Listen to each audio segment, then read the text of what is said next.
Hey guys, tonight we slip quietly back through time, nearly 2,000 years, into a world of leather armor, dusty roads, and the steady rhythm of marching feet. You're not a traveler here. You're not a curious tourist peeking at ancient ruins.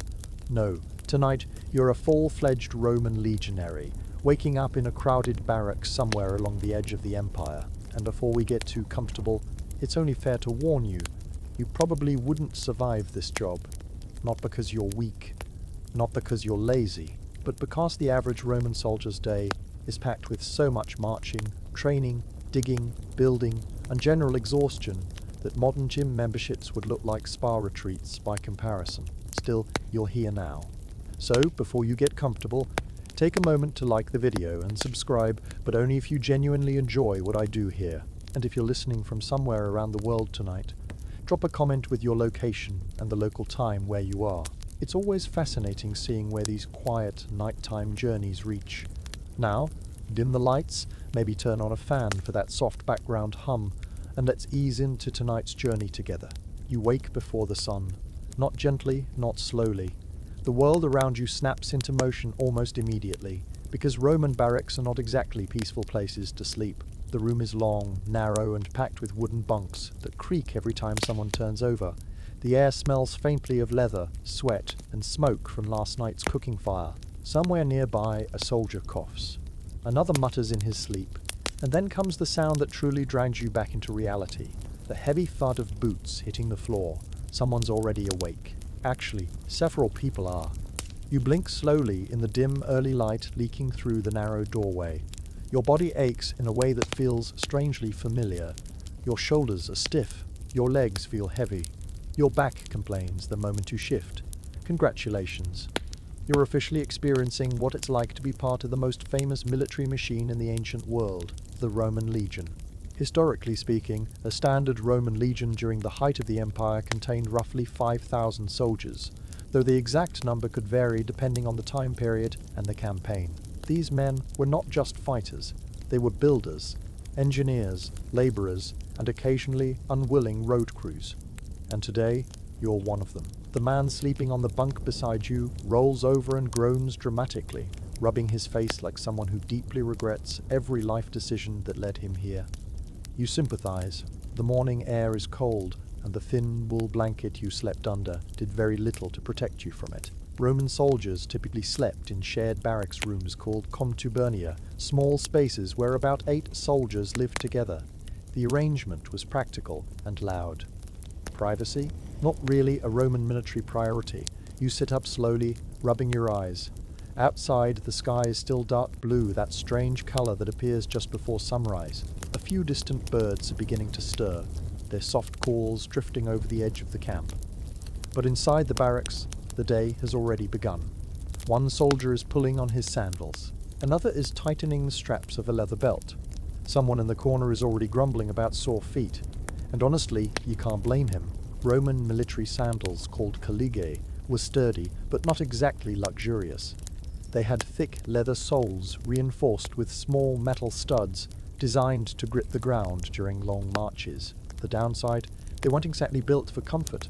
Historians still argue whether these sandals were truly practical for long-distance campaigns or simply the best option available at the time. Either way, thousands of Roman soldiers marched across Europe, North Africa, and the Middle East wearing them. You stretch carefully, listening to the quiet sounds of morning preparation around you. Leather creaks, metal buckles, click. A few low conversations drift through the room. One soldier complains about the weather.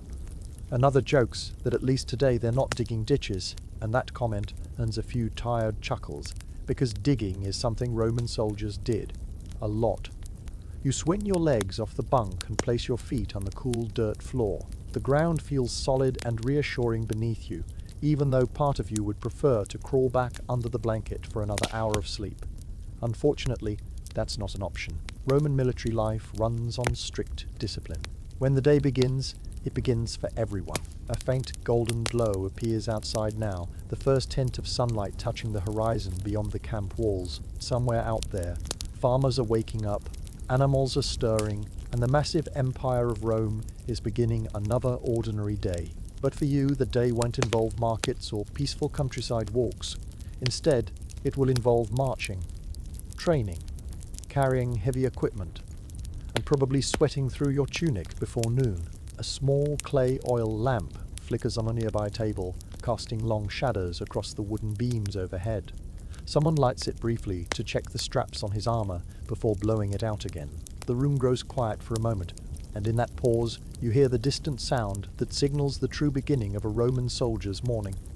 A horn, low, echoing, clear across the camp. The cormu, a curved Roman military horn, was often used to signal daily routines and battlefield commands.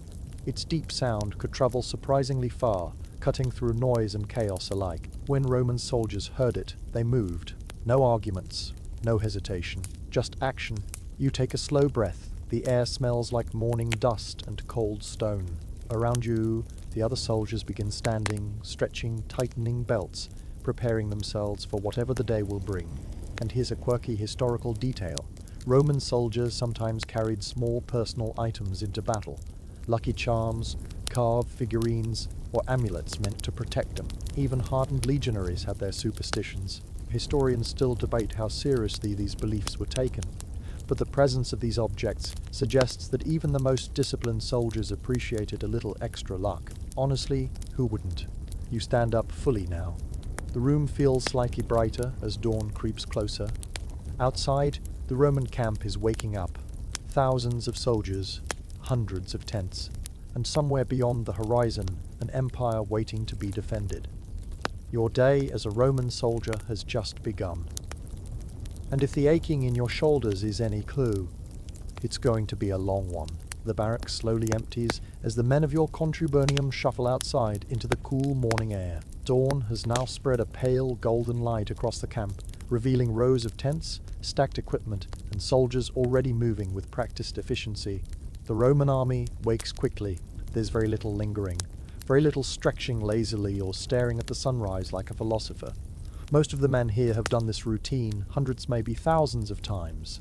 You step out onto the packed dirt path and immediately notice the familiar clatter of gear, metal against leather, shields shifting, belts tightening, the quiet hum of preparation. If you've ever wondered why the Roman army was so effective for so many centuries, a big part of the answer is standing right here around you. Organization. Roman soldiers didn't just wake up and wander into battle. Every piece of equipment had a place. Every task had a rhythm. And every soldier knew exactly what he was responsible for carrying, which, unfortunately for you, is quite a lot. You begin gathering your gear piece by piece. First comes your tunic, the simple wool garment worn beneath armor. It's not particularly glamorous, but it does its job. Roman soldiers typically wore red or earthy-colored tunics, though historians still debate exactly how common the famous bright red uniform actually was. Some scholars believe the red color may have been more symbolic in later artwork than universal in daily life. Still, the tunic is sturdy, and it's about to spend a very long day soaked in sweat. Next comes your belt, a thick leather strap fitted with metal studs and hanging strips that sway slightly when you move. These weren't just decorative. The belt helps distribute the weight of your equipment and held your dagger in place. Speaking of weapons, you reach for your gladius. The famous Roman short sword sits comfortably in its scabbard. Compared to the massive swords used by some enemy tribes, the gladius is compact, designed more for stabbing than wild swinging. And surprisingly, that design was incredibly effective. Roman battle tactics emphasized tight formations and controlled strikes.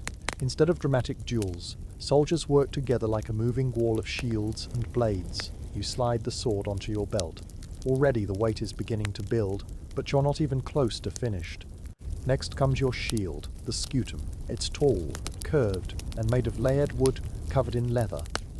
When you grip the central handle, you feel its solid weight pulling slightly against your arm. Roman shields were designed not just for defense, but for formation fighting. Soldiers could lock them together to create the famous testudo or tortoise formation, where shields formed a protective shell against arrows and projectiles. Historians often describe it as looking like a moving roof of wood and iron. You glance around the camp. Other soldiers are preparing in the same methodical way. Some are tightening straps on their armor. Others are checking the sharpness of their blades. A few are quietly eating small bites of leftover bread while standing. Breakfast, if you can call it that, is usually quick and simple. Roman soldiers typically ate grain-based meals, often grinding wheat into a rough porridge or baking flatbread over small fires. Meat appeared occasionally, but grain was the true backbone of the Roman military diet. In fact, there's a slightly amusing historical detail. Roman soldiers were sometimes referred to jokingly as mule drivers because they carried so much equipment on their own backs. A fully equipped legionary might carry around 30 kilograms of gear during marches. That includes weapons, armor, tools, food, cooking equipment, and sometimes even stakes for building camp defenses. 30 kilograms. Imagine putting on a heavy hiking backpack, then marching for 20 miles. Now imagine doing it in leather sandals. You continue assembling your equipment. Your helmet rests on a nearby wooden crate. It's made of metal with cheek guards that frame the face and a neck plate that protects the back of the head. You lift it carefully and settle it into place. The world suddenly feels slightly heavier, but also slightly safer. Nearby, a pair of soldiers argue quietly about whose turn it is to carry the cooking pot for their unit. The debate sounds like it's been going on for several mornings now. One of them finally gives in with a sigh and slings the pot over his shoulder. Every small group of soldiers shared equipment like this: cooking supplies, tools, and sometimes a small hand mill used to grind grain. Living this closely together meant cooperation was essential, or at least tolerated. You flex your shoulders again, adjusting to the growing weight of your gear. A passing officer glances briefly at the soldiers forming up along the path. His expression is calm but observant, the look of someone who has seen many mornings like this. Rank mattered deeply in the Roman army. At the top were commanders like legates and tribunes, but the real backbone of daily discipline often came from centurions, officers responsible for about 80 men. Centurions were known for their strictness and sometimes for their temper. Some carried a vine staff called a vitis, which could be used to enforce discipline if necessary. Not exactly the sort of morning motivation most modern workplaces rely on. You shift your shield slightly, letting the strap rest more comfortably along your forearm. The camp now hums with energy. Lines of soldiers begin forming. Orders pass quietly from one group to another. The rising sun now touches the tops of the tents, casting long golden shadows across the ground. Another horn sounds in the distance, clear, commanding. You feel the familiar tightening in your chest that comes before movement. Another day is beginning, another march, another test of endurance beneath the wide sky of the Roman Empire. And if your shoulders are already aching, well, you've barely even started. The lines begin to form, not chaotic lines, not the slow wandering sort you might see outside a bakery in the morning. These are sharp, ordered rows of soldiers who know exactly where they belong. You fall into position beside the men from your contubernum, shields resting against your legs, hands loosely gripping the leather straps of your gear. The camp is fully awake now. Sunlight stretches across the packed earth, glinting softly off rows of helmets. Dust lifts gently under hundreds of moving feet. Somewhere nearby, a mule brays in protest as a handler tries to coax it into standing still long enough to attach another bundle of supplies. The Roman army moves like a city that learned how to march, and right now you are a very small part of that moving machine. A centurion strides past your line. You recognize him immediately by the distinctive crest running sideways across the top of his helmet. That sideways bloom wasn't just decorative, it made him instantly visible on the battlefield. If soldiers needed direction in the chaos of combat, they could look for that crest. Historians generally agree that the Roman army's strength came from its discipline and training rather than individual heroics. While other ancient armies sometimes relied on fierce warriors charging into battle, Roman soldiers drilled endlessly in coordinated movements, and the drills begin now. The centurion stops in front of the formation, hands resting behind his back as he scans the ranks. No one speaks. No one fidgets. Even the wind seems to quiet slightly, as if it understands that discipline is being inspected. You straighten your shoulders. Your shield shifts slightly against your arm, and you adjust your grip. It's already beginning to feel heavier than it did a few minutes ago. That's normal. Roman training was famously exhausting. In fact, recruits often spent months, sometimes years, learning the basics of movement and formation before ever seeing real combat.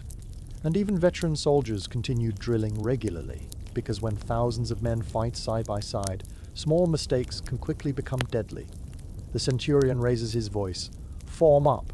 Immediately, the soldiers tighten their ranks. You step forward with the others, shield edges nearly touching. The curved wooden walls of the scutum begin to overlap slightly, creating a continuous barrier of wood and leather. This is the foundation of Roman warfare. Not wild fighting, not heroic duels, but steady, controlled formation. The centurion walks along the line, occasionally tapping a shield with the vine staff he carries. The vitis, as it was called, symbolized his authority, and yes, it could also be used to discipline soldiers who stepped out of line. Roman military punishment could be harsh. One extreme example was decimation, a rare but terrifying practice where every 10th soldier in a disgraced unit was executed by the others. Historians still debate how often this punishment was actually used, but the mere possibility of it was enough to keep most soldiers extremely motivated. Luckily for you, today's training seems far less dramatic. The centurion stops, nods once, and gives the command. Advance! Your line moves forward. Step, step, step. The rhythm builds quickly as hundreds of soldiers march together. Sandals strike the earth in steady beats, shields held firm, eyes forward. You march across the open training ground just outside the camp walls. The ground here is worn flat by years of drills. Thousands of footsteps have passed across this exact patch of earth, and now yours joins them. Another command echoes across the field. Shield up! Immediately, the front row lifts their shields. You raise yours too, the wooden curve blocking part of your view. The weight presses against your forearm, forcing your muscles to tighten. The formation becomes a wall.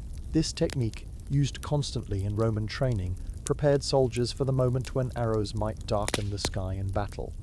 Holding the shield like this for a few seconds isn't difficult. Holding it for several minutes, that's another story. Your arm begins to tremble slightly. Around you, the line holds steady. One soldier clears his throat quietly. Another adjusts his footing to stay balanced. The centurion walks slowly along the front of the formation, observing every movement. Training like this was not just about strength, it was about endurance. Roman soldiers were expected to fight after marching long distances, often carrying full gear. That meant their bodies had to function even when tired. And trust me, you're going to feel that tiredness very soon. Lower. The command comes at last. Shields drop slightly, and a quiet exhale ripples across the line. But the drills are far from over. Next comes weapons practice. You reach for your gladius, drawing the short sword from its scabbard. The blade catches the sunlight briefly before settling into your grip. Training swords were often made of wood and deliberately heavier than real weapons. The idea was simple. If soldiers trained with heavier gear, real combat would feel easier by comparison.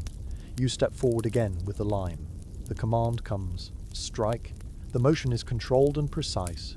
Not a wide swing. A thrust. Forward. Direct. Roman soldiers were trained to stab rather than slash. A quick thrust beneath an enemy shield or into a gap in armor could end a fight much faster than swinging wildly. It's efficient, practical, and slightly unsettling to think about for too long. You repeat the motion again and again. The rhythm becomes almost meditative. Step, thrust, recover, step, thrust, recover. Nearby, another group practices shield formations, locking their scooter together to form the beginnings of the famous testudo, the tortoise formation. From a distance, it really does look like a giant armored creature slowly crawling across the ground. Historians still argue whether the testudo was commonly used in open battle or mainly during sieges, but either way, the training for it was relentless. The sun climbs higher now. Your tunic begins to cling slightly to your back. Sweat trickles along your temple beneath the rim of your helmet, and the day has barely begun. A soldier beside you mutters quietly, "At least we're not digging." You almost laugh, because in the Roman army, digging is always coming, eventually. The training field slowly settles as the last series of drills comes to an end. Shields lower, swords slide back into scabbards, and for a brief moment the soldiers around you stand quietly, catching their breath. Your arms still tingle slightly from holding the shield so long. Roman training, it turns out, is very good at reminding muscles that they exist. A light breeze moves across the open ground, carrying with it the faint smell of smoke from cooking fires starting inside the camp. Somewhere behind you, a group of soldiers begin stacking wooden training swords back into a crate. But the centurion isn't finished yet. Of course he isn't. He surveys the field one more time before giving the next order. Tools. That single word triggers a ripple of quiet groans across the formation.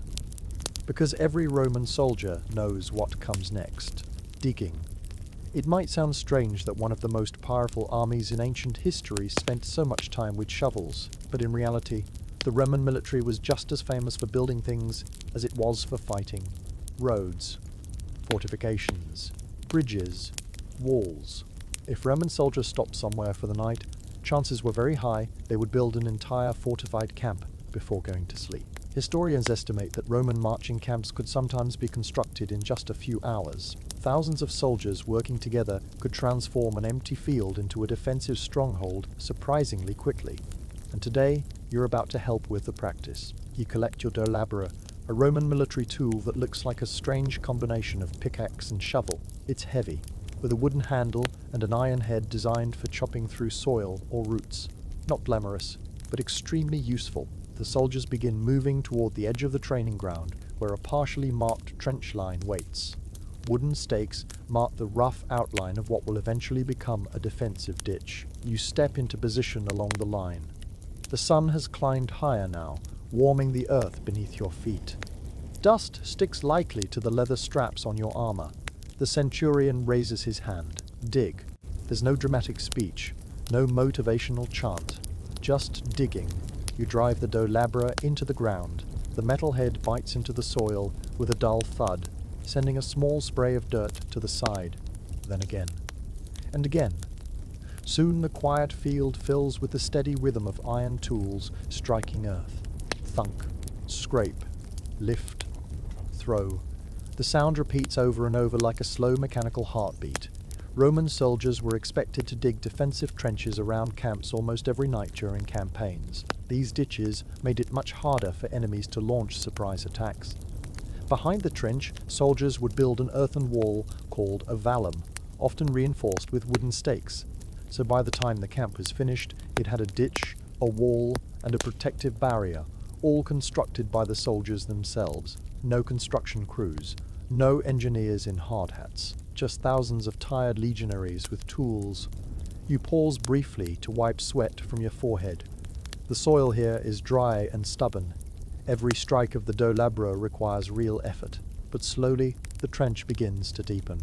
A soldier 2 places down the line is already humming quietly to himself, some half-forgotten tune that drifts lazily through the warm air. Another man stops briefly to stretch his back before returning to the steady rhythm of digging. The strange thing is, after a few minutes, the work becomes oddly calming. Your mind stops focusing on time. Instead, it follows the motion. Strike, lift, throw. Strike, strike, lift, throw. Some historians believe this kind of repetitive labor actually helps strengthen the discipline of Roman soldiers. When thousands of men share the same exhausting tasks day after day, it creates a certain unity. Everyone suffers together.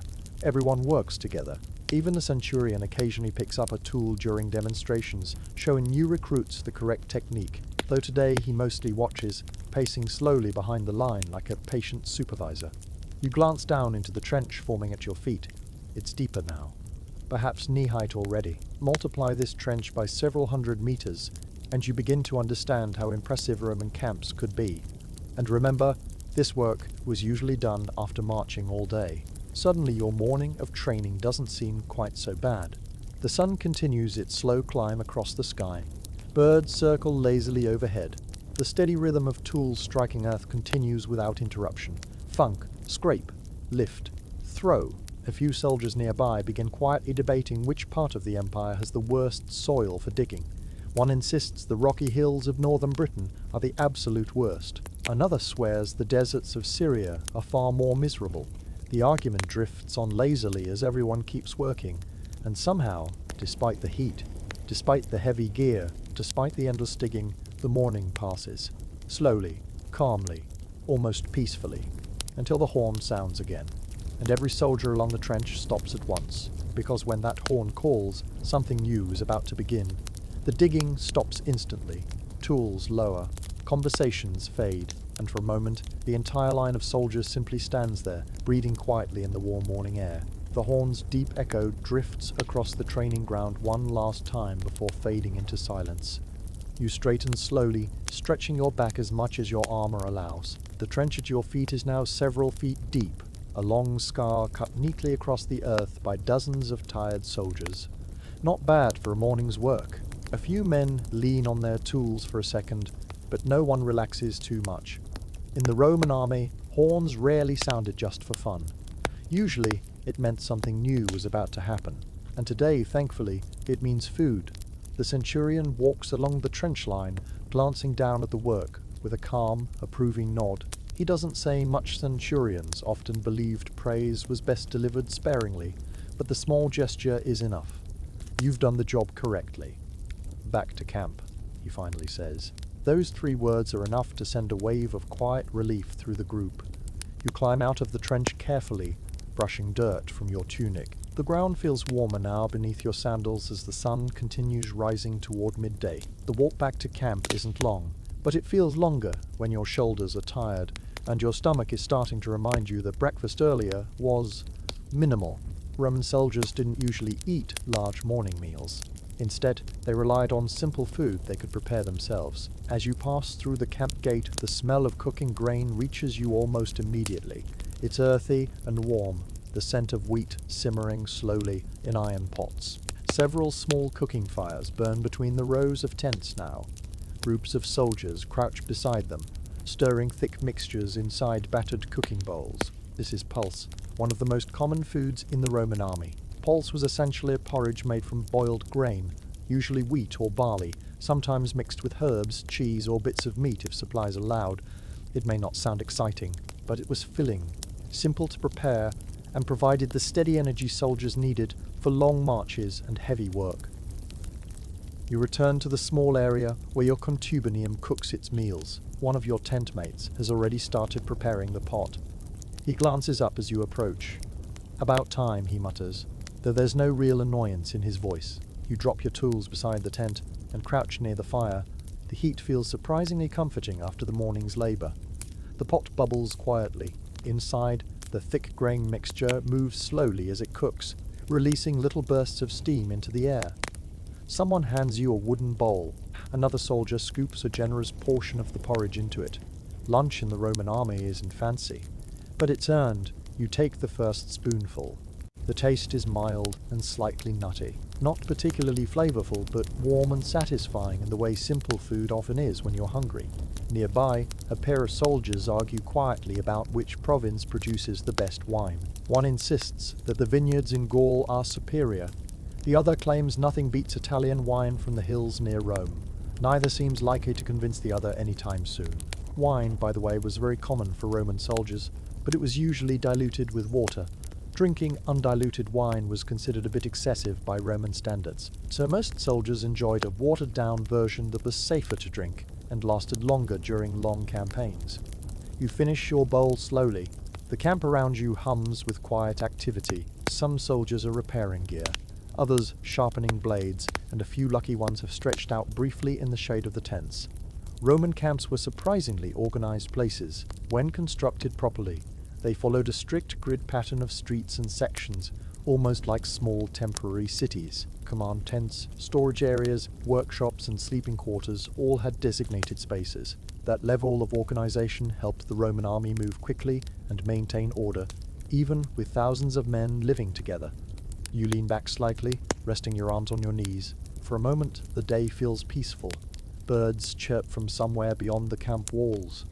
The wind rustles gently through the fabric of nearby tents. A soldier a few rows away is quietly carving something into a piece of wood, perhaps a small charm or decoration to pass the time.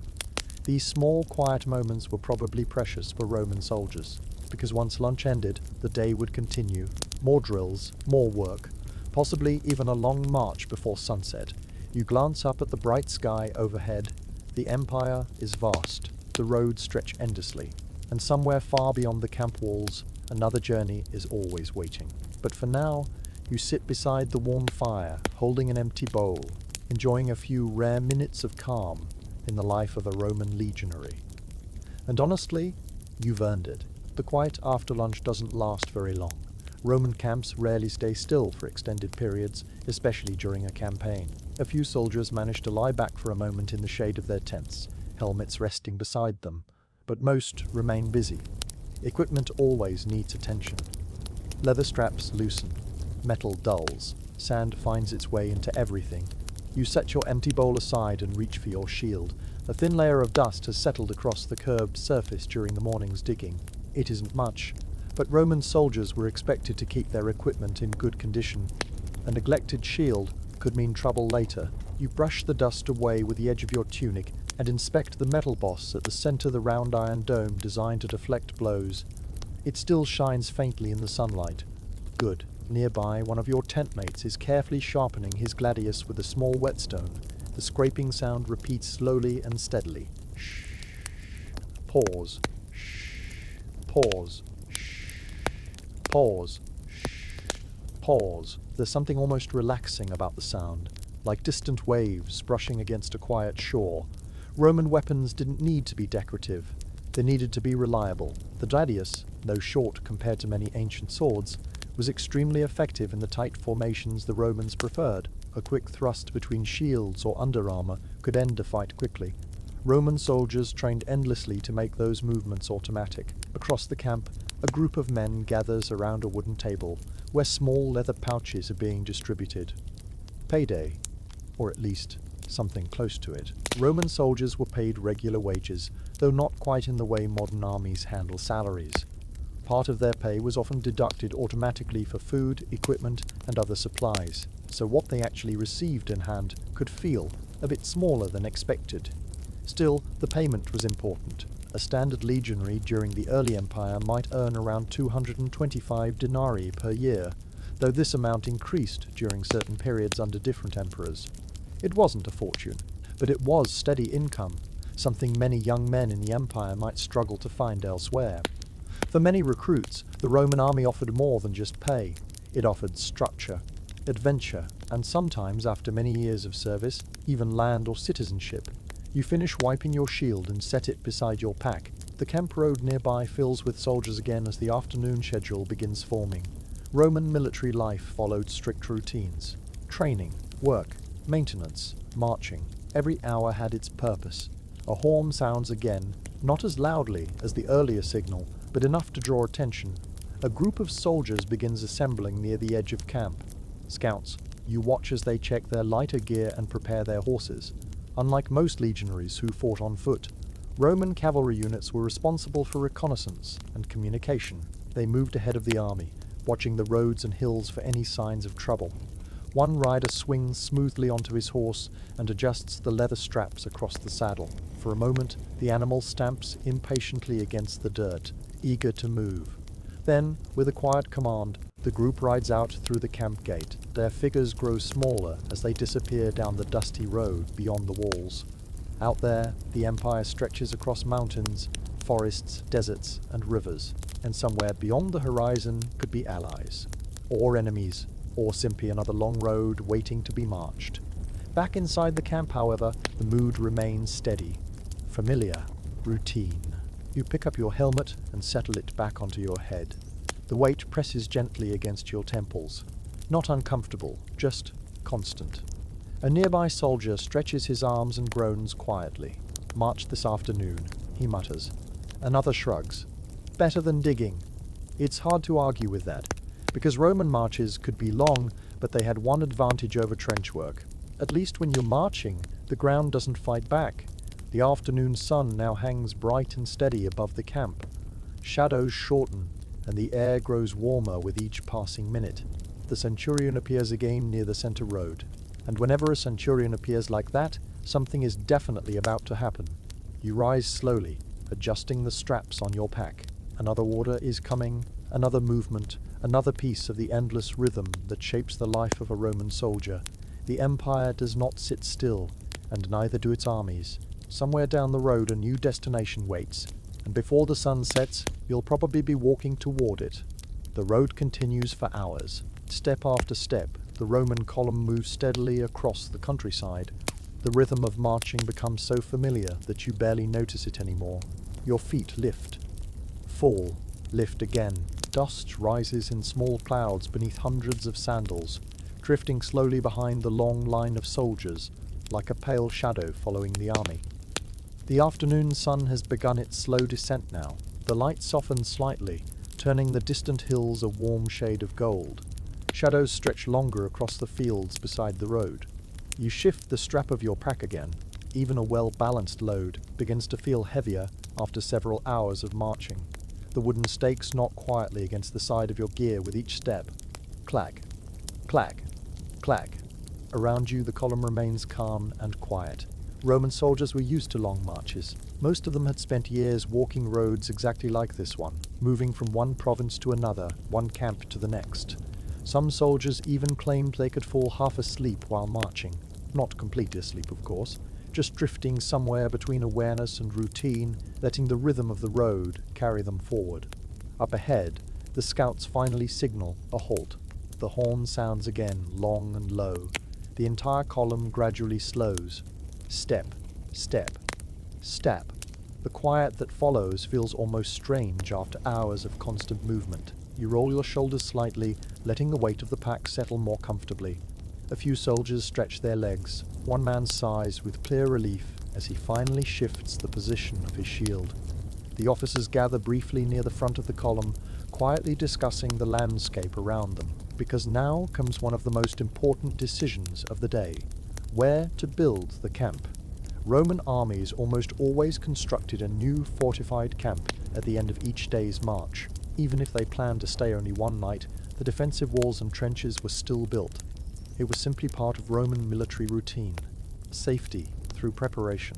After a few minutes, the decision is made. This field will do. The land beside the road is wide and mostly flat, bordered by a small line of trees in the distance. A shallow stream winds gently across one edge of the clearing. Perfect. Orders move quickly down the line. And just like that, the Roman army begins transforming another empty field into a temporary fortress. Soldiers drop their packs and collect their tools again. Wooden stakes are unloaded, bundles of equipment sorted, and small groups begin measuring the camp's layout. Roman camps followed a remarkably consistent design. Straight streets, designated sections, carefully placed gates. Even when built quickly, the structure remained surprisingly organized. You return to digging again, this time along the perimeter line, where the defensive trench will surround the entire camp. The soil here is softer than the morning's training ground. Your dolabra cuts through it more easily now. Thunk. Lift. Throw. Other soldiers work beside you, slowly carving a shallow trench that will soon stretch around the entire camp. Behind it, more soldiers begin stacking earth into a low rampart, and above that rampart, the wooden stakes will form the protective wall. The sun sinks lower as the work continues. The golden light fades slowly into deeper shades of orange and red. Long shadows stretch across the growing camp as the soldiers move steadily from task to task. It's hard work, but there's something strangely satisfying about watching the camp appear piece by piece. Tents rise. Fires are prepared. Supply carts are arranged neatly along the inner roads. Soon, what was once an empty field now looks like a small military town, all built in just a few hours. At last, the final stakes are driven into place along the wall. The trench circles the camp like a protective ring. The gates are secured, and the long day of marching finally comes to an end. The sky above turns deep blue as evening settles quietly over the Roman camp. Small cooking fires begin glowing softly between the tents. The air cools. Crickets start their slow nighttime song beyond the walls. You sit down beside the entrance of your tent, helmet resting on the ground beside you. Your legs feel heavy. Your shoulders ache slightly. But the camp around you is calm, secure, and quiet. Another day in the life of a Roman soldier has come to an end. Tomorrow, the road will begin again. But tonight, the empire sleeps, and so do its soldiers. Night settles gently over the camp. The last colors of sunset fade behind the distant hills, leaving the sky a deep, quiet blue. One by one, small stars begin appearing overhead, scattered across the darkness like faint sparks. Inside the camp walls, the fires glow softly. Roman soldiers sit in small groups beside them, finishing simple evening meals. The warm smell of cooking grain drifts through the air again, mixed now with faint hints of roasted meat from a few lucky cooking pots. You sit cross-legged beside the fire outside your tent. The warmth feels good against the cool evening air. After a full day of marching and digging, even the simple act of sitting down feels like a reward. Your tent mates are already preparing their bedding. Roman soldiers didn't have luxurious sleeping arrangements. Most slept on simple bedrolls placed directly on the ground inside leather tents shared with their small unit. But after a day like today, comfort is relative. One soldier carefully folds his cloak to use as a pillow. Another adjusts the position of his shield beside the entrance of the tent, keeping it close in case of a sudden alarm during the night. Because even while resting, soldiers must always be ready. At the edge of the camp, guards take their positions along the wall. Night watch was one of the most important duties in the Roman army. The camp was divided into several watch periods, each guarded by different soldiers throughout the night. This system ensured that someone was always awake, always watching the darkness beyond the walls. You can just barely see the silhouette of one guard standing along the rampart. He holds a spear upright, his helmet catching a faint reflection from the firelight behind him. Beyond the wall, the countryside is quiet. A light breeze moves through the grass outside the camp, carrying the distant sound of insects and rustling leaves. Inside the camp, however, the atmosphere grows calmer with every passing minute. Conversations grow softer. A few soldiers laugh quietly at a joke told somewhere near the supply carts.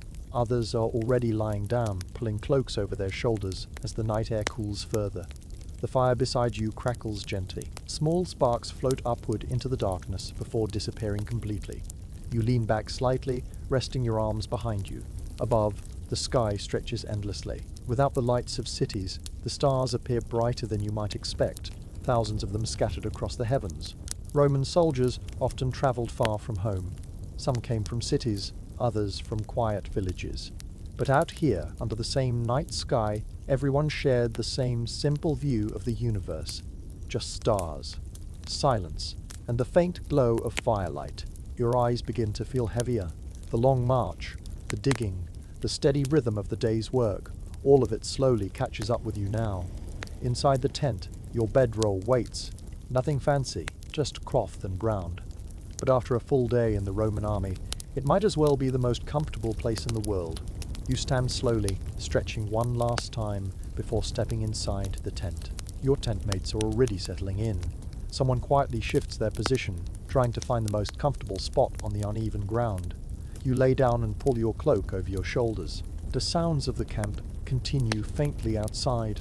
A guard walking along the rampart, a horse shifting somewhere near the supply carts, the soft murmur of a final conversation fading away. The fire outside crackles one last time before burning low, and slowly the Roman camp grows quiet.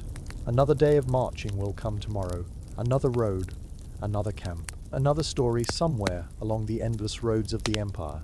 But for now, the soldiers sleep, and the night keeps watch. Somewhere in the quiet darkness, a soft horn sounds, not loud, not urgent, just a low note drifting gently across the sleeping camp. It is the signal for the next watch. Along the wooden rampart, one group of guards slowly walks back toward the center of camp, while another group takes their place along the wall. The system is simple but effective. Throughout the night, Roman camps rotate guards in several shifts so that no one soldier must stay awake until morning. Each watch lasts only a few hours before another group replaces them. The soldiers inside the tents barely notice the change. Most remain deeply asleep. Inside your tent, the ground feels cool beneath your bedroll. Your cloak is pulled tightly around your shoulders, and the faint warmth from the earlier fire still lingers in the air.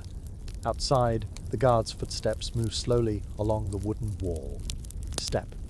Pause. Step. Roman guards were trained to stay alert, even during the quietest nights. Their job was not only to watch for enemies, but also to keep an eye on the camp itself. Fires must not spread. Animals must not wander. And soldiers must remain where they belong. Discipline was one of the most important foundations of the Roman army. Without it, such a massive force could never function properly. Beyond the walls, the countryside rests peacefully under the moonlight. The small stream beside the camp, reflects the pale glow of the moon as it moves slowly through the sky. Water slips quietly over stones, producing a soft, steady sound that blends with the distant calls of nighttime insects. For a moment, everything feels perfectly still. Back inside the camp, one of the guards stops near the gate and glances out into the darkness. Nothing moves along the road, no torches in the distance, no approaching riders, just empty land stretching quietly beneath the stars. Satisfied, the guard continues his slow walk along the rampart. Hours pass gently like this. The moon climbs higher. The night air grows cooler. Inside the tents, soldiers shift occasionally in their sleep, adjusting cloaks or turning slightly on the ground. Even the horses tied near the supply carts seem calm, their slow breathing rising and falling in the quiet night. Somewhere near the center of the camp, the small fire burns low. The last glowing embers crackle softly before settling into a warm red glow. Eventually, the sky begins to change, not suddenly. Just a faint hint of pale grey spreading along the eastern horizon. Dawn is approaching. The guards notice it first. They watch as the stars slowly fade, one by one, disappearing into the growing light of morning. A cool breeze moves gently across the camp, stirring the edges of tents and carrying the faint smell of damp earth. Inside your tent, the air feels slightly colder now. You shift beneath your cloak. Somewhere outside, a rooster calls faintly from a distant farm beyond the camp walls. The Roman army has slept, and the empire prepares for another day. Soon, the morning horn will sound again. Soldiers will wake. Fires will be lit. Packs will be lifted onto tired shoulders. And once more, the long roads of Rome will fill with marching footsteps. But for a few final moments, the camp remains quiet, balanced perfectly between night and day. A peaceful pause before the rhythm begins again.